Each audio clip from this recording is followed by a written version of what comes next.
Hello and welcome back to EETimes live coverage of the 49th Design Automation Conference from the San Francisco Moscone Center.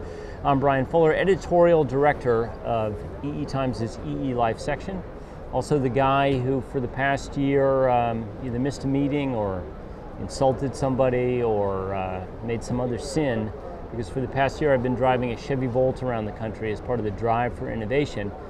What we do is we drive this car. It's now been about 27,000 miles around the country. As we interview engineers, entrepreneurs, engineering professors, students all around the country, and we talk about innovation. What's cool, what's hot, what are the big challenges, and we've been doing that, like I said, since about July of last year.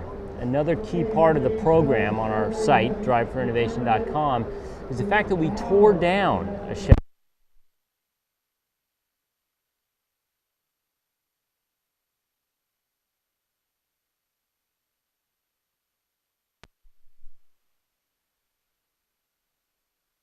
Munro and Associates, and one of our partners in crime, please welcome Steier from Munro and Associates, who sort of led, not sort of, but you did lead the teardown. We brought in John Scott Thomas from our sister company Tech Insights to take us down to the chip level.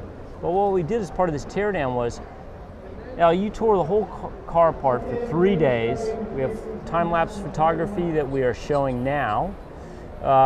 And over 3 days, we tore that car down to the board level, and you guys subsequently analyzed what was on the board. John looked at, he's decapped a lot of the ICs. What are those ICs? There's a lot of Freescale content there. What's going on? Why did they put these modules here? Why didn't they put those there? And Al, you've been in the automotive electronics industry for 113 years. Something like that. Something like that. Somewhere in that area. And so you've seen it all, and you helped us in 2007 with the teardown of the Prius, Yep. which we did at ESC. And you and I tomorrow at Design Automation Conference are going to sort of reprise basically take that 3-day presentation from Design West and consolidate it into an hour. So it'll be kind of an overview of the whole teardown in an hour time frame. So what did we learn? More importantly, what did you learn? Given all your experience in doing teardowns, what did you learn about the Chevy Volt and the electronics inside? Probably the biggest thing is the diversity of suppliers that they have within their product. You had the LG Chem battery pack, you got the Hitachi inverter converter, you got the Denso products, and so on. But there's quite a bit of diversity, so they have a pretty good supply base, and they have to bring all those guys together. In the electronics world, it's a tough challenge.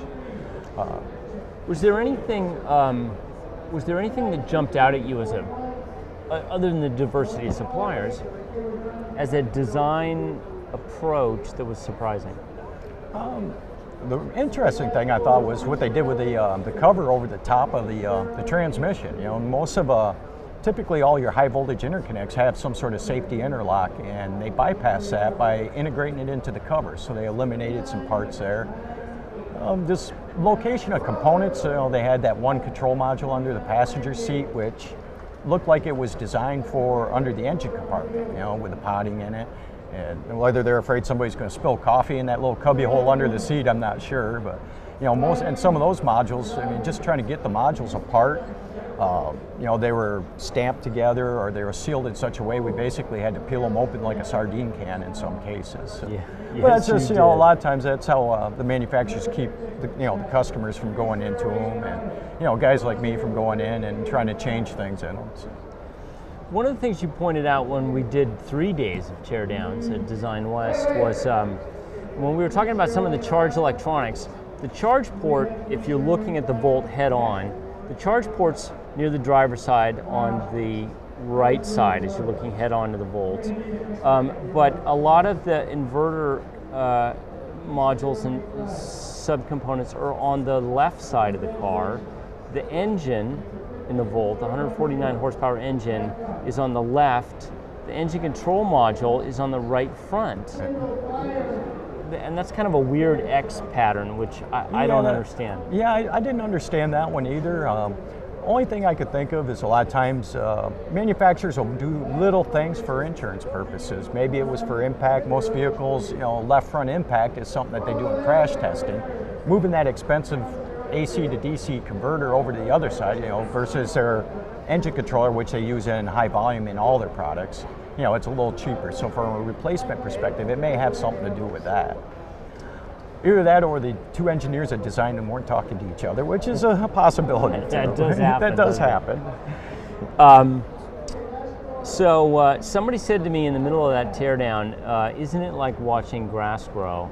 And I said, absolutely not. And by watching you run around for 3 full days doing that, I know it wasn't for you. That's one car that you've worked on in your career, and certainly recently. What are some of the other trends that you're seeing in automotive design that are really interesting and are going to surprise a few people? Just the level of technology and engine controls, electronics in general. I mean, it used to be, you know, the day of the condenser and points. Today, you look under the hood and, you know, you're going to have direct injection, you're going to have variable valve timing control on all 4 cam phasers in a V6 or on both in an i4. And the level of electronics is just going to keep increasing as they keep trying to get every ounce of efficiency out of those engines. You know, with these current mile per gallon rulings coming up, all these manufacturers are looking, what can we do next to improve the engines to keep in that mile per gallon range that the EPA initiative are proposing that they have to meet. Well, the challenge there is these guys have gone to electric vehicles to try to make those, whatever it's going to be, 35 miles per gallon or something like that. But the energy density on a battery is nowhere near what the energy density of a gallon of gas is. Right, and so that's why you're going to see, I think you're going to see the gas engine's going to be around easily for another 20 years. The electrics are going to catch up, but I think you're going to, the improvements you're going to see in the gas engine are going to kind of drive that sector. You know, that's their bread and butter is the engines, the powertrains. You know, GM has got a good leg up, you know, on the electric side. You know, they started out with the EV1, now they got the Volt. Toyota's been doing it for a while. Ford's got the Fusion out there, and you know, but a lot of it, you know, you look at the Volt, it's, you know, you got LG, you got Denso, you got Hitachi. You know, you look at the Ford, they've done some of the similar things. So, you know, if they want to keep that, you know, those value-added costs in-house so they can control them, you know, you're going to see, you know, it's a big major change for them. It's a paradigm shift. You're going from gas engines that you've made for years, now I got to make an electric motor. You know, it's not the same guys. It's a total different industry, you know, to them. Yeah, a completely new field to be plowed. Outside of that approach to maximizing miles per gallon, are you seeing any sort of oddballs? Not the right word, but different approaches in prototype format to different types of fuel types, for instance, to power a car?